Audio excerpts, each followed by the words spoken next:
Hi, Dr. Seema Sehgal. How are you today? I'm very well, Rupali. Thank you for having me.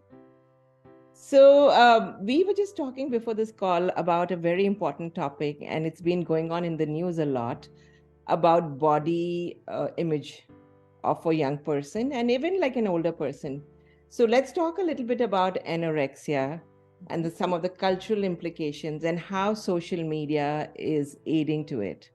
So tell me, all the secrecy that's being, people don't talk about it, right? Being thin is is the cool way to look right now. So tell me some of the signs and what are the things to watch out for. Sure. You're absolutely right, Rupali. It is, anorexia has been around for a long time. And, if you look at it historically, right, I think there are early cases all the way back to the Hellenistic era, and then the Victorian sort of image of, being very thin and that being looked on positively by, your family and society where, you lived and did business. And unfortunately, because it is shrouded in so much secrecy, because unlike other mental health issues, anorexia has not just a stigma from society as such, but there is a lot of self stigmatization. The patients, themselves feels really terrible about themselves, their self image, their sense of worthlessness and guilt, and they speak even less about it. And so it gets, very little visibility. There is very little awareness, about this disorder. And if you look at the definition, it basically encompasses three big aspects. One is, restriction, what we call restriction of energy, not necessarily restriction of food, because food is just fuel for the body. And so when there is restriction of energy for the body, that is what, causes the downstream effects on the body itself. This is coupled with an intense fear of gaining weight.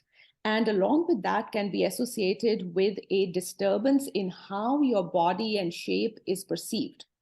And, there are many factors that come together. There's a lot of thought in the field that it is actually a developmental disorder which presents in a biological, psychological, and social landscape. So, if you think about it, the highest incidence or where it appears the most is between ages of about 10 and 20. Mhm. Now, developmentally, all of us have what we call developmental tasks. Every child has to navigate certain milestones in their development in order to, be sort of confident and have a good sense of themselves. So during this period, the major developmental tasks, if you think about it, are puberty, autonomy. They're trying to become autonomous and have a say in, what's happening to them and their body and the choices they make and their sense of identity. So, with these three things being sort of the primary goals, there's a lot of things that can come along and disrupt this. Now, the disruption can be, some traumatic event. In fact, they say about 75% of people have experienced some trauma at the onset of, the eating disorder taking off. Mhm. And the trauma could be, it doesn't have to be something really big. It could be just, a different parenting style than what the child needs. It could be some dysfunction in the family.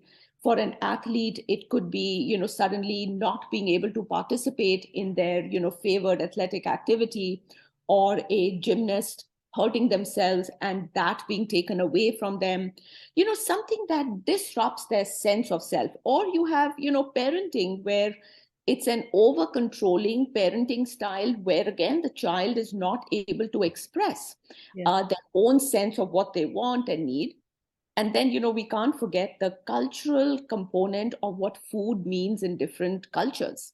Yeah. Where for a lot of parents, food is how they show love and parenting to the child. And when the child is not allowed to have a say or decide or create for themselves their own relationship with food, it starts to sort of, go a different way. Another thing that, is important to watch for is the type of characteristics of the child themselves, the personality style. So we often see the children who are affected by this tend to be more perfectionistic. They tend to be more anxious. They tend to have OCD traits, not the full disorder, but just traits, obsessive traits. They tend to be what we call harm aversive. They don't like taking risks.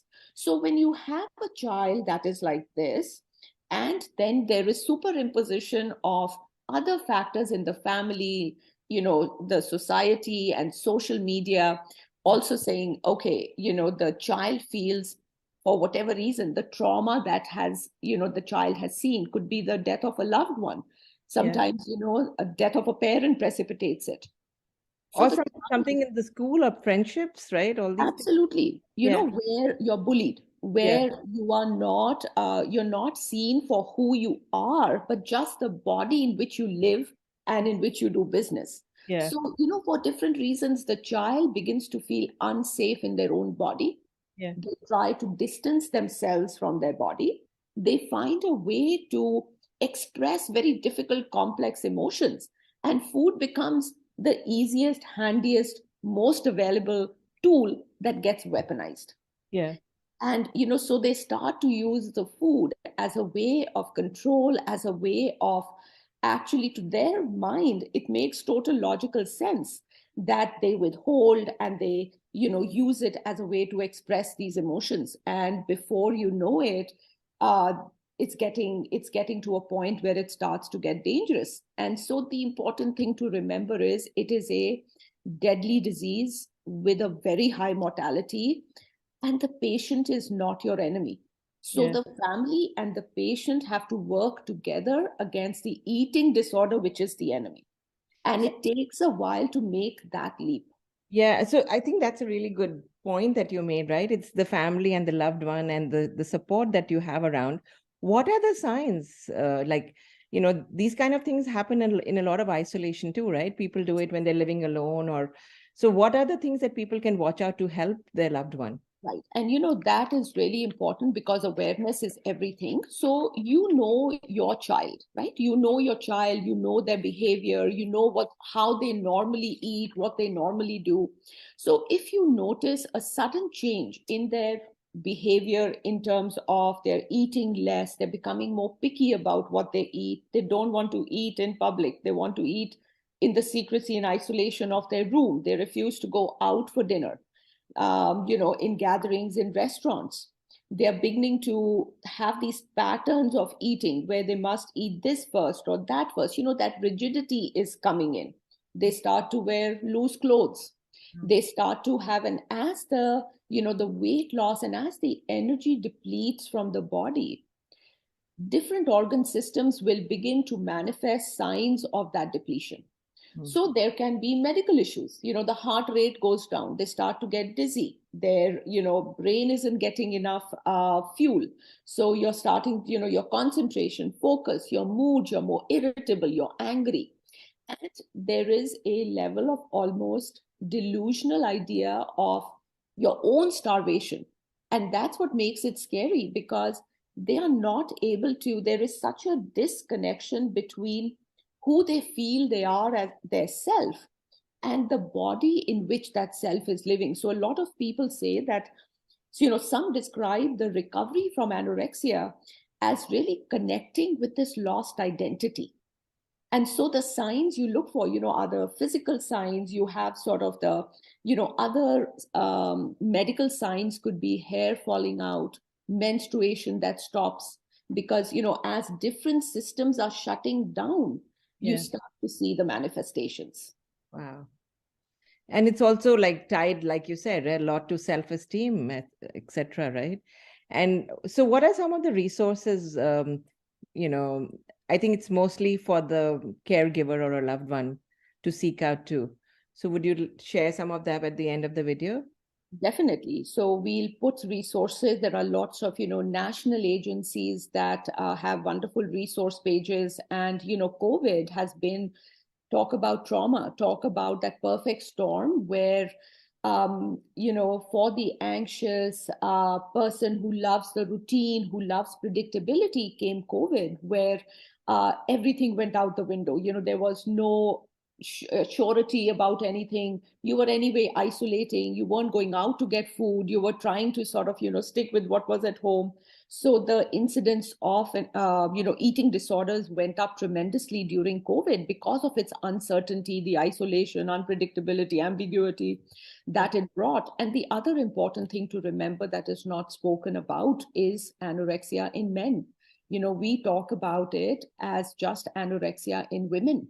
Yeah. And if you look at, fitness magazines, if you look at fitness magazines that are directed towards young men or boys, they talk about, having a muscular body and the body shape. Whereas if you look at the women, it's all about diet Yeah. and thinness. And then, there are social constructs like thinspiration and, words like that that are sort of bandied about. And, the sort of, social media and the modeling of all these really, really wrong constructs that you are how you look. You are not what's inside. Yeah. You're just how you look. And the more thin you can be, the better it speaks for your sense of discipline and control over, all aspects of your life. So to just, word of caution that if you're feeling that disconnected with aspects of yourself, sometimes we say, cultivate a good hobby, put yourself out there in a situation that you're giving back to somebody to feel good about yourself. Mm. And really talking about it, I think the more we talk, the easier it gets to talk. Yeah. Wow, that is really educational. Thank you so much, Dr. Seema. We will put the resources, and I think I love the thing, get a hobby, right? Like, what is it, get a life, or mostly it is. Absolutely. Yeah. Find something that you love, that that talks to you, that sings to you, and treating yourself with kindness and compassion. That it's a very, very hard, illness to go through, and nobody should go through this alone. That there are resources, there are people you can talk to, there is help that can be had, and to reach out for those So because if everybody before deserves we to be end happy. this, let Yeah. me just ask you, if a person realizes that they are in this, this trend, what is like, should they be talking to their psychiatrist, the doctors? Like, what is the first line that they should reach out to? The first line I always say is if you have a primary care doctor, talk to them. If you have a parent that you trust, just like the two stories that you had uploaded, one of them mentioned that her parents really were the resource that sent her to treatment Yeah. that, had her reclaim her life. So if you have a caregiver that you trust, that's often the first, place to go, or your primary care physician is a good starting point Mm. because it does involve the entire, the whole family. This is not a journey that can be undertaken alone, and there is education to be done for the family as well, not just the patient, but the whole system in which the patient lives has to sort of mold Mm. and grow and learn together. So the family has to have buy-in. Great. Thank you so much, Dr. Seema Sehgal. Appreciate your time today. You're welcome. Thanks. Bye.